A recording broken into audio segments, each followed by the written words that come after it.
നമസ്കാരം, എല്ലാവർക്കും വീഡിയോയിലേക്ക് സ്വാഗതം. ഇന്ന് നമ്മൾ വീഡിയോയിൽ കാണുന്നത് താമരയുടെ മുളപ്പിച്ച വിത്ത് എങ്ങനെയാണ് നമ്മൾ പ്ലാന്റ് ചെയ്യുന്നത് എന്നാണ്. അപ്പോൾ നമുക്ക് വീഡിയോയിലേക്ക് കിടക്കാം. താമരത്തണ്ട് ഇത്രയുമായിട്ടുണ്ട്. ഇനി ഇതിനെ നമുക്ക് ചെളി മണ്ണിൽ പ്ലാന്റ് ചെയ്യാം. ചെടിച്ചട്ടിയിൽ നിറയ്ക്കാനുള്ള മണ്ണ് നമ്മൾ ഈ പാടത്ത് നിന്നാണ് എടുത്തിരിക്കുന്നത്. ഈ പാടം എന്ന് പറയുന്നത് നമ്മുടെ വീടിൻ്റെ അടുത്ത് തന്നെയാണ് ഉള്ളത്. ഈ ഒരു ഭാഗത്തു നിന്നാണ് നമ്മൾ മണ്ണ് എടുത്തിരിക്കുന്നത്. കാരണം ബാക്കിയുള്ള എല്ലാ ഏരിയയും കൃഷി ചെയ്ത് വെച്ചിരിക്കുകയാണ്. ഈ ഒരു ഏരിയയിൽ നിറയെ പുല്ല് പിടിച്ച് കിടക്കുന്ന സ്ഥലമാണ്. നമുക്ക് മണ്ണെടുക്കാനൊക്കെ നല്ല ബുദ്ധിമുട്ടായിരുന്നു. കാരണം മണ്ണിലേക്ക് ഇങ്ങനെ വേരൊക്കെ ആഴ്ന്ന് നിൽക്കുന്നത് കൊണ്ട് നമുക്ക് മണ്ണ് എടുക്കുക എന്ന് പറയുന്നത് വളരെ പ്രയാസമായിരുന്നു. ഹസ്ബൻഡാണ് മണ്ണെടുക്കുന്നത്. ഇനി ഈ ഒരു ഏരിയയിൽ മുഴുവനും കൃഷി ചെയ്ത് ഇരിക്കുന്നതാണ്. കാരണം നെൽച്ചെടിയിൽ നെൽക്കതിരുകൾ ഉണ്ടായിട്ട് നിൽക്കുന്നത് നിറയെ, എല്ലാ നെൽച്ചെടിയിലും നിറയെ നെൽക്കതിരുകളാണ്. കണ്ടില്ലേ എന്ത് ഭംഗിയായിട്ടാണ് നിൽക്കുന്നത്. അപ്പോൾ നമുക്ക് ആവശ്യത്തിനുള്ള മണ്ണ് നമ്മളെടുത്തു. നമ്മൾ ഈ ചെടിച്ചട്ടിയിലാണ് മണ്ണിട്ട് കൊടുക്കുന്നത്. ഇപ്പോൾ ചെറിയൊരു ചെടിച്ചട്ടിയാണ് ഞാൻ എടുത്തിരിക്കുന്നത്, തൽക്കാലത്തേക്കാണ്. പക്ഷേ നമ്മൾ താമരയുടെ സീഡ്ലിങ് കുറച്ചും കൂടെ വളരുമ്പോൾ നമുക്ക് മാറ്റി കൊടുക്കണം. കാരണം തണ്ടിന് നന്നായിട്ട് വളർന്ന് മുകളിലേക്ക് വരേണ്ടതാണല്ലോ, വെള്ളത്തിന് മുകളിലേക്ക് വന്ന ഇല വീശിയെടുക്കേണ്ടതാണല്ലോ. അപ്പോൾ അതുകൊണ്ട് നമുക്ക് തൽക്കാലം ഈ ചെടിച്ചട്ടി ഉപയോഗിക്കാം. പിന്നെ ഞാൻ ഉപയോഗിക്കുന്ന വളം എന്ന് പറയുന്നത് സമ്പൂർണ്ണ പ്ലസിൻ്റെ വളമാണ്. ഇത് എല്ലാത്തിനും നമുക്ക് ഉപയോഗിക്കാം. അതായത് പച്ചക്കറിക്കും ചെടികൾക്കും ഒക്കെ നമുക്ക് ഉപയോഗിക്കാം.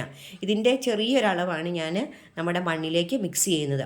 കൂടുതൽ ഇട്ട് കൊടുത്തു കഴിഞ്ഞാൽ ചിലപ്പോൾ അത് താമരയുടെ തണ്ട് ചീഞ്ഞു പോകാൻ കാരണമാകും.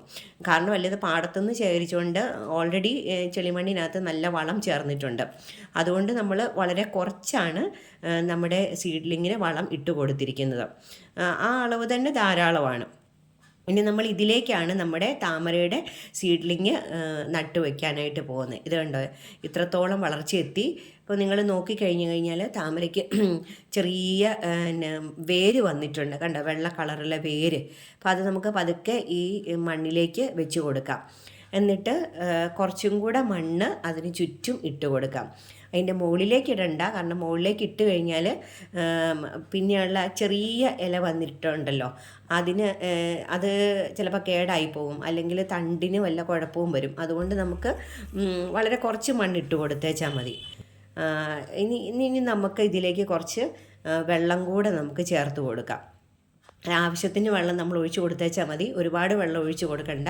അപ്പം ഞാൻ കുറച്ച് വെള്ളമേ ഒഴിച്ച് കൊടുക്കുന്നുള്ളൂ. കാരണം അതിൻ്റെ രണ്ടാമത്തെ ഇല എന്ന് പറയുന്നത് ഒത്തിരി വളർന്നിട്ടില്ലല്ലോ.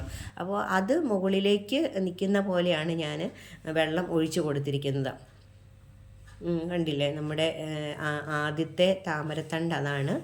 അത് ഏകദേശം അത്രത്തോളം വളർച്ചയായി. അപ്പം മറ്റേ ഇലയും കൂടെ കുറച്ചും കൂടെ തണ്ട് നീളുമ്പോൾ ഞാൻ ചെടിച്ചട്ടി മാറ്റി കൊടുക്കും. അപ്പോൾ ഏകദേശം നമ്മളെല്ലാം സെറ്റാക്കി. ഇനി ഇതിനെ നമുക്ക് വെയിലത്ത് വെച്ച് കൊടുക്കണം. കാരണം താമരയ്ക്ക് വളരണമെങ്കിൽ സൂര്യപ്രകാശം നല്ല പോലെ ആവശ്യമാണ്. എല്ലാവരും വീഡിയോ മുഴുവനും കാണുമെന്ന് വിശ്വസിക്കുന്നു. അപ്പോൾ ചാനൽ സബ്സ്ക്രൈബ് ചെയ്യാനും വീഡിയോ ലൈക്ക് ചെയ്യാനും മറക്കാതിരിക്കുക. നമുക്ക് വീണ്ടും അടുത്ത വീഡിയോയിൽ കാണാം. ബൈ.